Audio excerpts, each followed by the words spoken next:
என்னதான் டெய்லி நீங்க காஃபி குடிச்சாலும் ஃபேட் லாஸ் உங்களோட பெல்லி ஃபேட் குறைய மாட்டேங்குதா? நீங்க என்ன குடிக்கிறீங்க அப்படின்றதுல இல்ல, அத எப்படி குடிக்கிறீங்கன்றதுல தான் முக்கியமான விஷயமே இருக்கு.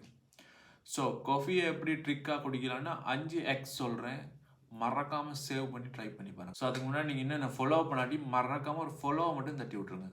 டைப் காஃபில 2 டைப்ஸ் இருக்கு. ஒன்னு அரேபிகா, இன்னொன்னு ரொபஸ்டா. ரொபஸ்டா வந்து அதிக அளவான கெஃபைன் இருக்கும்.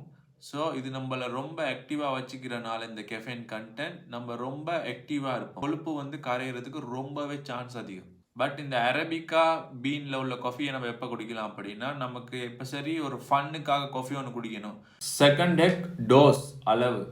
நீங்கள் ஒரு நாளைக்கு 2லேருந்து 3 கப் காஃபி குடிச்சிங்கன்னா உங்களுக்கு ஹெல்த்துக்கு அது பெனிஃபிட்ஸை கொடுக்கும். 3 இல்லாட்டி 4 கப்புக்கு மேலே நீங்கள் காஃபி குடிச்சிங்கன்னா அது உங்களோட ஸ்ட்ரெஸ்ஸை கூட்டும்.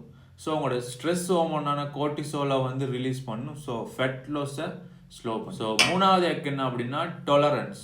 நீங்கள் டெய்லி இந்த காஃபியை குடிச்சிக்கிட்டே இருந்தீங்கன்னா உங்கள் பாடி அந்த காஃபிக்கு அடாப்ட் ஆயிரும், பழகிடும்.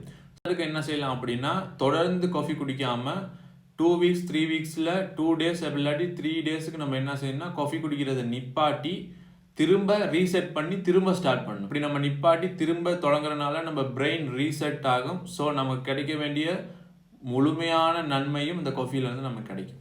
நம்ம காலையில் எழும்புன உடனே காஃபி குடித்தோம்னா அது நம்மளோட ஸ்ட்ரெஸ் ஹார்மோனான கோர்ட்டிசோல் பேலன்ஸை வந்து ஒழுங்காக மெயின்டைன் பண்ணாது. காலையில் எழுந்த பிறகு 1லேருந்து 2 ஹவர் கழிச்சதுக்கு பிறகு காஃபி குடிச்சிங்கன்னா ஒழுங்கான ஃபேட் லாஸுக்கு ஹெல்ப் பண்ணும். 2வது ட்ரிக் என்னன்னா ரொம்பவே முக்கியம். இந்த மில்க் சுகர் எட் பண்ணாமல் தனியாக காஃபி மட்டும் குடிச்சிங்கன்னா உங்கள் பாடிக்கு 0 கலோரிஸாக எட் ஆகும். இதே நீங்கள் மில்க் சுகர்லாம் சேர்த்திங்கன்னா அதுகளோட சேர்த்து ஒரு 100லேருந்து 200 கலோரிஸ் ஒரு கப் காஃபிலே எட் ஆயிரும்.